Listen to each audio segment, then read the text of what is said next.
Hello! This is the last video of the section, Simulating the Stochastic Process. In the previous video, we learned how to sample data from a dataset. Now, what is a stochastic process? The stochastic process, also known as the random process, illustrates the evolution of the system of random values over time. It's best to use when one or more variables within the model are random. In this video, we'll introduce how to simulate a random stock trading process with R. We'll also simulate the Brownian motion process. You need to prepare your environment with R installed and a computer that can access the internet.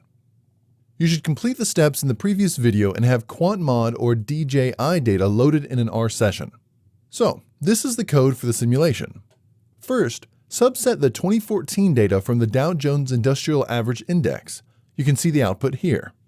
We can then use the sample function to generate samples of 0 and 1.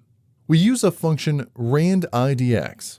Next, we subset the DJI close price with the index equal to 1 only, which denotes that we either buy or sell stock on that day. Now, we can calculate the return of each trade using these two lines of code. By using $10,000 as our initial investment, we then compute our assets after each trade. You can see that we have assigned our stock asset to 0 and our fund as 10,000. Lastly, we use the plot function to visualize our returns. When we run the code, you can see that we get the outputs for the respective lines, in the plot here. Another famous stochastic process is Brownian motion. The following code shows how to simulate price changes as Brownian motion in R. We use cumsum function and then plot. In this recipe, we covered a simple method to simulate stock trading and calculate the return of each trade. However, for those who need a more complete tool to measure performance, one can consider using performance analytics. The following URL contains more information. In this video, we've simulated the stochastic process successfully. Let's have a quick summary of the section. First, we generated random samples.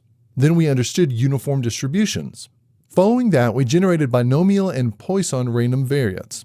Then we saw sampling from a normal distribution, chi-square distribution, and a dataset.